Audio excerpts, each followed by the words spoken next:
Hello, friends. Welcome to today's episode of the Optimized Online Marketing Podcast. Today, we're going to be talking about Podfest, and this is the conference that I went to over the weekend, and it was all about creating your podcast, growing your podcast, monetizing your podcast, and I wanted to share some of the tips and insights that I learned from this conference. You're listening to the Optimized Online Marketing Podcast. I'm your host, Stacey Barnes. I'm a customer journey marketing strategist, and I help you maximize sales by optimizing the customer experience.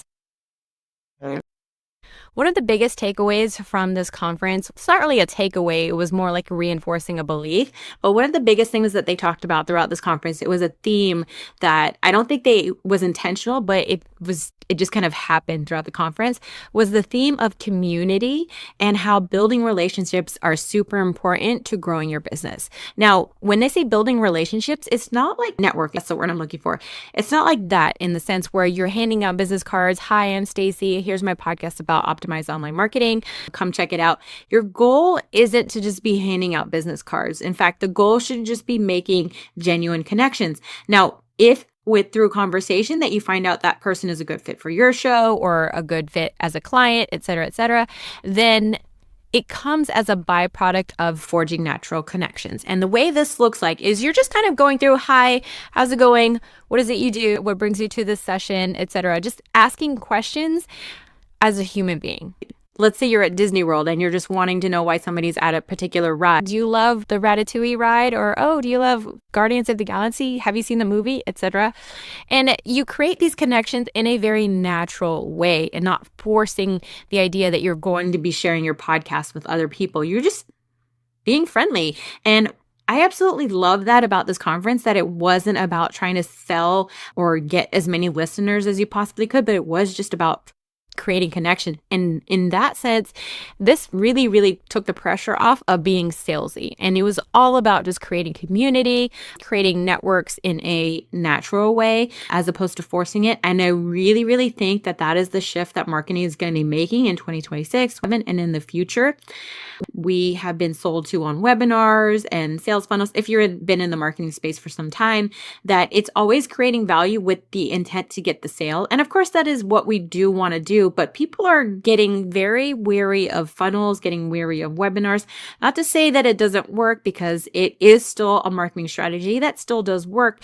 But there's a phrase called trust recession. People are less likely to trust somebody. You have to build that relationship and you have to invest in it before somebody makes the decision to buy. Now, it's very possible that somebody could buy right away, but if you have that natural conversation, just like this is what we do, and eventually they decided it's a good fit and then they purchase later on, that's kind of what we're looking at. It's taking a lot longer for people to trust other marketers. And to me, I think that's a good thing, because when they finally do trust you, it's a genuine connection. When you do finally make a sale, it's a genuine sale. It's because somebody actually wanted the product and not because you forced this expiring bonus or like the deadline is now, it's now or never. Like all those false scarcity tactics aren't a thing anymore. People aren't falling for those tricks. People are actually buying from people that they trust. And so if you are patient and you're willing to make the time and effort to build genuine connection, then people are going to buy from you. So building genuine relationships is really important. There was a lot of talk about AI. AI is huge right now. AI is everywhere. And whether or not you want AI, whether or not you want to use AI, it's everywhere. And those that are using AI in a smart way, in a productive way, they're getting ahead a lot faster because they're editing faster, they're creating content faster with the help of AI. Now, AI itself is not designed to create the content. You, the human, you as the creator, that's where you come in. Only you can create the content. You can use AI to help you come up with topic ideas. You can use AI to come up with the outlines. In terms of like what I'm doing right now, talking to you, only you can do that. Now you can write a script and have AI read it out and like create a video. To me, that's not what I would use AI for. In fact, I think it's a waste of resources. People are really not a fan of it. And even if you produce really good content in an AI fashion and people find out later that this video, this is not really me speaking, this is AI generated. People don't like that. They feel like they've been conned or deceived. Now, if you kind of let people know up front, yes, this was created with AI, then maybe you'll have a little bit less pushback. People hate AI. Like, there are those that love it, but in terms of AI content, people really, really hate it. I'm just going to say it. People hate AI generated content. Now, in terms of podcast production, AI is really helpful when it comes to, again, creating ideas, creating outlines, and helping organize your thoughts. And then it's also great for post-production, for trying to clean up any filler words, any kind of weird pauses, or to simply edit the sound, background sound, or amplify your voice. AI is great for that. And that's what we should be using AI for, to help us in content creation, not to use it to create the content itself. Now, I'm going to share with you one tip that I found really, really amazing. And this was from Cliff Ravenscraft. And I almost want to gatekeep this because it's such a good idea, but I can't gatekeep things. Also, I can't keep a secret, so don't tell me any of your secrets because I will tell everyone. But this one was about creating limited series podcasts. So basically what you do is you create a podcast centered around one niche topic. Let's say I do online marketing and I do one very specific podcast. Let's say I do one that's just about marketing. Now, I don't do email marketing, but just as an example. And you do a series of 7 podcast episodes all about how to build and grow your email list. And you go into it knowing that you're going to end with 7 episodes. What a limited series podcast does is it allows you to get really niche on a topic. It allows you to create SEO buzzwords that people are searching for. So for example, if they want a podcast about email marketing, if email marketing is heavily used in the title, if it's used in the description, then it's a lot easier to find on podcast apps. And so it's searchable content. It's content that people are they're looking for.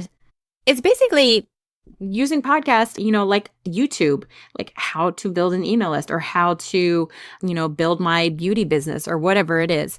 And creating a podcast series around a very hyper specific topic, it allows people to, 1, find you, and 2, binge the content because there's only 7 episodes. And Cliff recommends anywhere between 5 to 10 episodes. Because there's such a limited number of episodes, people are going to naturally want to finish the rest of the content. Whereas they find a new podcast and there's like 200, 300 episodes, it's a little bit harder to digest. Whereas finding a limited series podcast on iTunes, finding it, discovering it, and just realizing, hey, there's a start and a finish to this, people will binge it like they do Netflix shows. Like if there's a 7-series show on Netflix, it's a lot easier to binge than a series that has like 5 seasons and 20 episodes. It's a little bit harder to digest all in one sitting. That binge listening is super, it builds that relationship a lot faster because you're in their ear for a compressed amount of time. For like say 7 episodes, you're in their ear for 7 hours straight.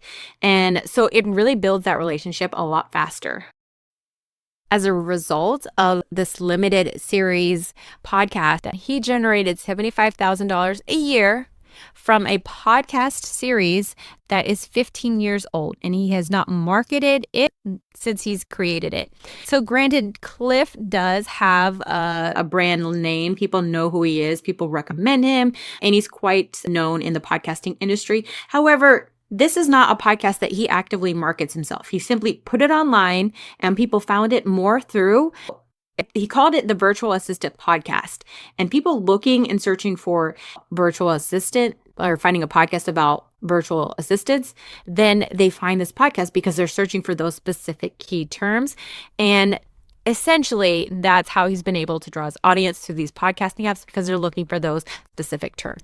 And again, this idea is entirely from Cliff Ravenscraft. So if you want to learn more, look him up. I personally enjoy listening to Cliff. Again, he's one of those marketers who is very genuine, and he will personally email you if you have any questions about anything related to any of the content that he has put out there. So he's really approachable in that way. So I can look up Cliff Ravenscraft. I'll put that in the show notes for anyone who wants to look it up. The other thing too is going into these conferences with an open mind. And this is this is less of a lesson and more of just how to approach conferences in general. But I really went into it. There was a session actually right before Cliff Ravenscraft. Cliff was the one session that I was really looking forward to. I have followed Cliff for a very long time, and I was really looking forward to hearing him speak. So I really wanted to be in that room. So in order to be in that room, in order to have a good seat, I went to the session before it. And the session before it had to do with ads in podcasting. Ads in podcasting is not my thing. I don't do ads. I don't put ads out on other people's podcasts, and I don't accept ads to my podcast, at least not currently. And so it was one of those sessions that was like a filler session. Like I was literally there to save a seat for the following session. But I was like, hey, let me just check this out. It could be good. Who knows? I really didn't think there was going to be anything from it, but the person who spoke, I think it's Matt from Creator X. I think that's his name. He talked about it, and I was a little skeptical because I don't like advertising, but he talked about creating ads in a very genuine way, the way that like you integrate the ad into the content. And the more that you integrate the ad into the content in a more genuine way, the more likely that people are going to listen to it. And I kind of took that as an online marketer. As we're introducing our programs and our products, when you introduce your content, your product, your services, when you introduce that into your podcast, if you can do it in a way that's natural and it flows with the conversation, like you're not trying to inject it in there, the more that it flows, the more that people are going to listen to it and buy into it. And so just thinking about ads that way, again, it's semi-obvious, the more that it ties in with the content, great. But the way that he spoke about it and just the tips that he gave in terms of like inserting ads into podcasts, it was really refreshing, to be honest. That's the big word, is that was really refreshing to see that radio jingles and having a little music and making it super loud, trying to stand out from the actual podcast content. And the more that there's a disconnect between the ad and the podcast content itself, the less likely people are going to respond, and the more people are actually going to push back against that ad. So keeping it relevant to the content at hand. And the way that I think about this is sort of like product placement in movies and television. They do this a lot in K-dramas where, they'll be sitting at a restaurant, they're having a conversation, and they have it branded. Subway is a big sponsor of K-dramas. For those of you who watch K-dramas, like Subway is just in the background. It's so weird because they're characters who I would not normally think would eat. So in K-dramas, sorry, I got cut off, but in K-dramas, these are characters that don't normally eat a Subway sandwich, but they're there eating a Subway sandwich, and it's just a little bit random, and it's a product placement, but in K-dramas, we know it's a thing to do, and sometimes it's just a little off the wall and a little bit hilarious, to the point where now it's almost, if the more of a disconnect there is between the K-drama and the product, it makes it funny. So it works in K-dramas, not so much in podcasts, but in terms of product placement, let's say the character is tired, they're working late, so they get one of those little Kopiko candies. I don't know if you see those, but it's basically a coffee hard candy, and then they'll just slide open the desk drawer and they'll pop out the Kopiko candy, and then, they're like, oh, I'm so tired, and the acting is like really bad too. They'll take out the Kopiko candy and they'll take a bite of it and they're like, oh, that is so refreshing. I feel so awake. And it's a break from their normal acting, and you can tell it's product placement, but whatever. The fact that they're able to do it within the storyline, the person's working late, they need something to refresh them, and so they have the Kopiko candy in the drawer and they slide it out and they take a bite. So a little cheesy, but it works. And, I remember now that like if I want something refreshing and I'm tired, I'm going to take a piece of Kopiko candy. So anyways, that was the thing about ads. So yeah, my whole point around this is that just kind of be open-minded a little bit. When it comes to these conferences, you may not necessarily learn something, or it may not be a topic that you were looking to learn about, but you could still take little nuggets away from it. Not gonna lie, there were some sessions where I didn't really learn much. So there were some of those, but again, keeping an open mind, you don't know what sessions you're gonna learn from, what sessions you're not gonna learn from, and just try to find the nugget where you can, and then take what works. Remember that, take that home, and anything else, you're just like, okay, so that was an experience, and just kind of, roll with it like that. But it was fun and it was great. And the other thing too, when it comes to these conferences, is the networking part of it. And we talked about community at the beginning of this podcast, but networking. big thing when it comes to conferences. And it's really just about networking isn't just going up to people randomly. Well, kind of. It is kind of random. But yeah, you just kind of see people within your vicinity and kind of strike up conversations. That's really what it is. So I went to the VIP lunch and I just kind of talked to people. And one of the ladies there, she had a podcast. It was about soccer. And the thing is, it's like, I'm not a soccer fan, but she had some really great ideas about her podcast. So the podcast is about soccer, but it's not about any particular team. It's about the soccer community. It's about the soccer fans.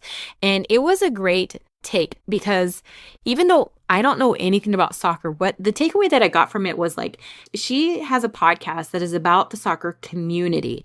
In a similar fashion, like I am embedded in the K-pop community. I am big on K-pop. And I was thinking about creating a podcast around K-pop, but I don't want it to be about any specific band. The same way that she doesn't want to create a podcast about any one specific team. I want it to be about the community, the struggles of the community. For example, ticketing.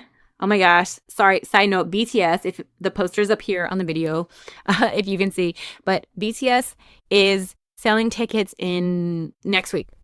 And everyone is going crazy about the ticketing process. And so one of the episodes on the show could be about the ticketing process itself, how to, what you need to do in order to get good seats.